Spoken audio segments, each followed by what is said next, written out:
Assalamualaikum and good morning, everyone. I'm representing my director, Professor Dato Noor, who couldn't be here today. So the presentation, I will keep my presentation short in the interest of time, and we still have two more presenters. Okay. The first thing I think that we need to know is what is the definition of child? Yeah. So if we look at the World Bank or ILO, child, is 0 to 14 years. And I think just like the previous speakers to say that majority would say, 15 and below. We consider 15 to 24 as youth. WHO, UNICEF, definition of child is 0 to 9 years. Is it? No? So it's still 0 to 14? No, it's guided by the CRC, 0 to 18. And I would also say, just because it's critical, it's all UN agencies, including ILO and World Bank, 0 to 18 is consistent. So now it's 0 to 18. But that definition, 0 to 15 for ILO, it's related to hazardous work. Okay. So, but we'll take the CRC's definition, and I think even for Malaysia, we also consider child as 0 to 18 years. Yeah. So we have worldwide an estimated 5.9 million children under the age of 5 die every year, and most of them actually from preventable causes. Yeah. So the estimates show that almost half of the world's 900 million are extremely in poor populations, and that involve children aged 0 to 14. Only 35% of children aged 0 to 14 worldwide enjoy effective access to social protection.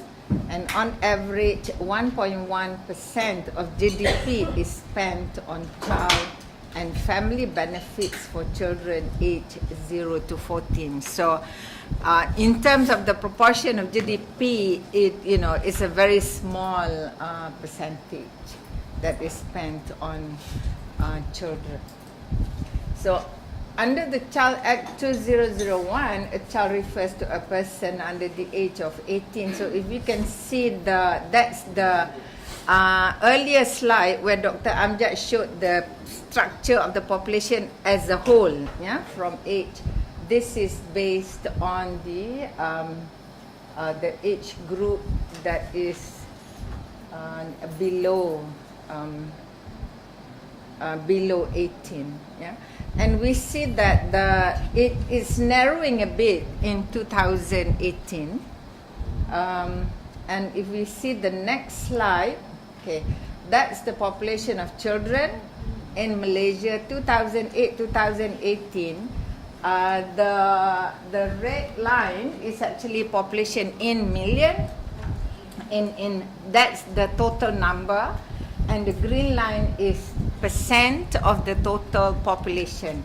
So you can see there is a decline because families do not have 8 to 9 children anymore nowadays. So we have, and I concur with Dr. Amjad that although the proportion wise it's falling down, in absolute numbers it's still a very big number, but because of the declining in the proportion, it's all the more reason that we have to protect children for, for future needs of the family and the country. Okay. So if we look at this, why have this occurred? Yeah. We have, if you all still remember, Noor, Yeah, her body was found in a bag, and we have, you know, this Richard Huckle, okay, who we think, you know, is a very nice guy and not realizing, you know, what he had done. So all these cases, probably most of it could be prevented. Yeah? But I think over the years we have experienced seeing this, you know, with all the policies and the laws. We are always reactive rather than preventive. Yeah? So I think it's time probably to change our mindset. We know that most of the perpetrators in cases of violence, you know, be it sexual or physical, it's often someone that the child knows. Yeah? So including parents, relatives, neighbors. You know, we have cases recently where a neighbor brought the child to Pasar Malam, you know, to night market and molested the child. You know? And some of the risk factors that have been identified, of course, poverty, I think, is key to all this. Substance abuse, unemployment, education, those things that have been discussed this morning. Social stigma, lack of social responsibility, you know. And, you know, the influence of the internet is, again, you know, is also part to this problem because of the child grooming, cyberbullying, cyber sex, and all this. So I will not talk about the laws and the policies because it's been discussed already this morning, and we know that from our presentation from the ministry saying that, you know, maybe it's high time to review or relook at the act that is, you know, the national policy. It's been since 2009. It has not been reviewed or revisited, and so I will not go into that. But we also have other laws, the Sharia family law, which we also discussed the conflict between, you know, between these laws. And we have recognized that there are inconsistencies in national laws, multiple contradictory definitions of the child under civil and Sharia law. Muslim adoptions follow Sharia law, while non-Muslims through the Adoption Act, say 1952. So policy and program efforts are very much needs-based. The CRC is rights-based focused, yeah? And also one of the issues is that that's been talked about as well is the lack of transparent monitoring and reporting. Yeah?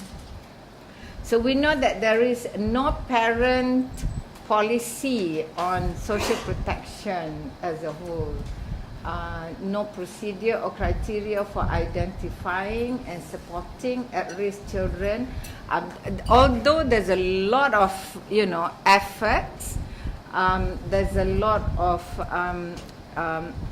activities, programs being carried out, you know, by either state or the federal government. And incomplete coverage basically, you know, says that the benefits and programs only cover children whose parents are workers in the formal sector and or selected categories of disadvantaged children. And we've talked about when it is target-based, there's always the error of exclusion and the error of inclusion. Yeah? And of course, we also know there is no comprehensive income security for children, and especially so, you know, there was so much talk about stateless or irregular children, and again we realized that there is lack of coordination and disparate information on services. There are so many things going on at different places. Yeah? So we concur fully with what Dr. Amjad has presented, that that there is a need to have a social protection system. So when we talk about the whole concept of no one is left behind, it has to be the protection which society provides through a series of public measures in response to various economic, social and environment risks to ensure the well-being of the people throughout their life cycles. So we also we would like to stress on the life cycle approach. Okay? So when we talk about the life cycle approach, when we talk about protection, we start with protection, prevention, and promotion. Okay, in almost all of the programs, for example, wonderful programs by Selangor government and all that, I think very little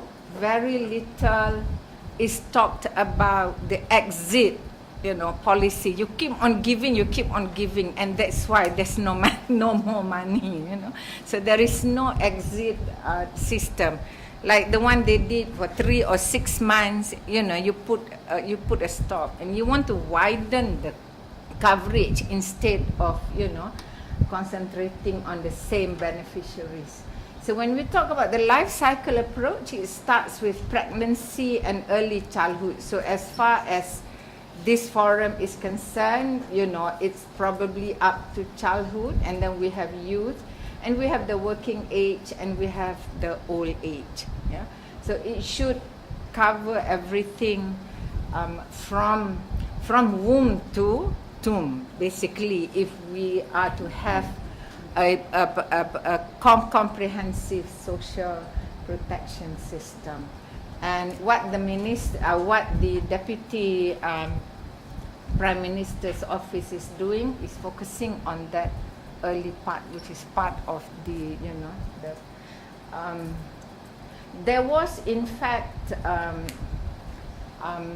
maybe Mr. Chua is in the know of this, that actually the previous cabinet has approved, a council called MySPC, which is Social Protection Council for Malaysia, and we have submitted actually the framework, what is to be covered under that, and I hope that will not be.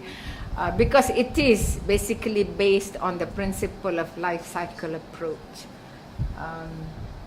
So, and when we and the most important part is is we can go by what we call social protection floors, and these are nationally defined sets of basic social security guarantees that should ensure, as a minimum, that over the life cycle, all in need have access to essential health care and to basic income security.